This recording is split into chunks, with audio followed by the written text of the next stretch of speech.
Now, should you buy the GTS3 in 2023? Well, first, let's see what you get in the box. Now, here is the box. This is for the non-magnetic version, but the magnetic version is the same. So in the box, we get a cube case.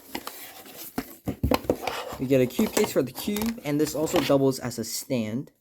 We get an accessories box, and in here we have a pamphlet, some additional tools, including a screwdriver, a center adjustment tool, tensioning tools, and a replacement centerpiece. You also get some nice Moyu cards, but that won't be much use. Okay, so those are all the components that we get in the cube. Now let's get into the cube itself. So, the GTS3, one of the biggest innovations on this cube is the ridges. And this is one of the only flagship cubes that we have seen from a big company, aka Moyu, and that is a very unique thing. Personally, I do not think these ridges affect the solve negatively or positively in a great way. It just boils down to personal preference. If you like looking at ridges, this feature might feel a little bit more appealing to you, but for some, they really dislike it. But when it comes down to performance, it really does not matter.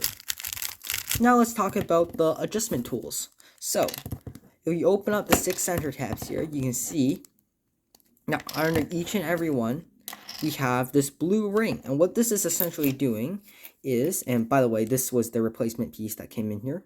What this is essentially doing is that if we take this tool and turn this blue ring up, it'll squish the spring like this, essentially making the spring smaller. And when the spring is smaller, that means it's stronger. And when the spring is stronger, that means our cube is tighter. This will result in worse corner cutting, but it'll be a really stable feeling that precise turners will love. Of course, this boils down to personal preference again. You can make it tight if you like a stable cube, or if you're a faster turner that really takes advantage of corner cuts, you might want to make the cube a little bit looser. I have my cube on a 2-tick setting, and I found that that was the perfect blend for my semi-stable turning. Now after that, let's talk about magnet adjustments. Unfortunately, there are no possible options for adjusting magnets, but you can take out a piece here, and you can see here that I actually had modded this cube in my own magnet strength. And you can see here that I have glued in magnets here on this side, and on this side you can also have a magnet slot, and in there you can put magnets too. So let's close that up. It's really nice of Moyu to keep in mind that some people like modding cubes, and to give those extra magnet slots. Okay, so now let's talk about performance. Now, first things first, this is not a stock GTS3M. Not only have I modded the magnets, but I have added a little bit of DNM37 from the cubicle.com and cubicle.com's Angstrom loops. So it's a little bit more of a quiet sounding cube that has a more of a smooth turning feel. Other than that, this is just a GTS3M. Now, what is my personal opinion on the performance? Well, for me, someone who averages around 15 seconds, this cube has been absolutely fantastic. Every week or so, I've been breaking a new PB. So in terms of performance, I have no complaints. Now, keep in mind that this cube is a little bit of a blocky cube. Something like the RS3M will be a pretty fair comparison to say how blocky it is. But the plastic is a much higher quality than the RS3M. So you get that silky smooth turning feel.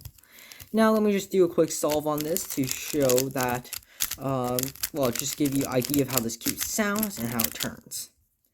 So let's get started here. Okay, not off to a great start, but that's definitely fine.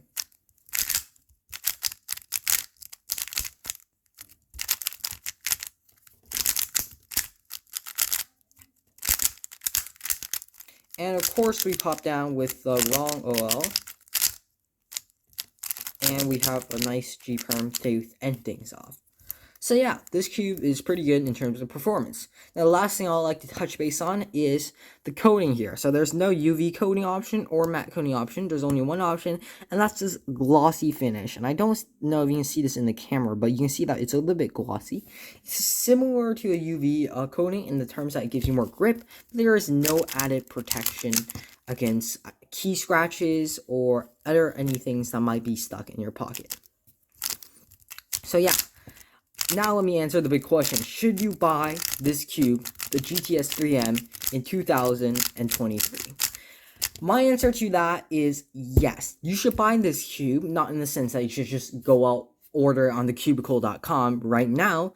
In the sense, I'm saying it in the sense that it is a consideration for many cubers. For example, currently, if I was to get a cube and I did not have this thing, I would probably be getting either a Volk 3 Elite, a GTS 3, or the Waylon V9. Of course, that's my personal preference, but shows that for many cubers that this is a viable option.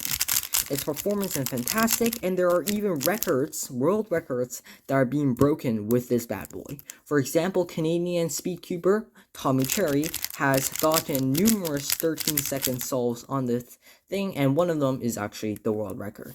So yeah, that's the end of the video, guys. Thank you guys for watching, and I'll see you guys in the next one.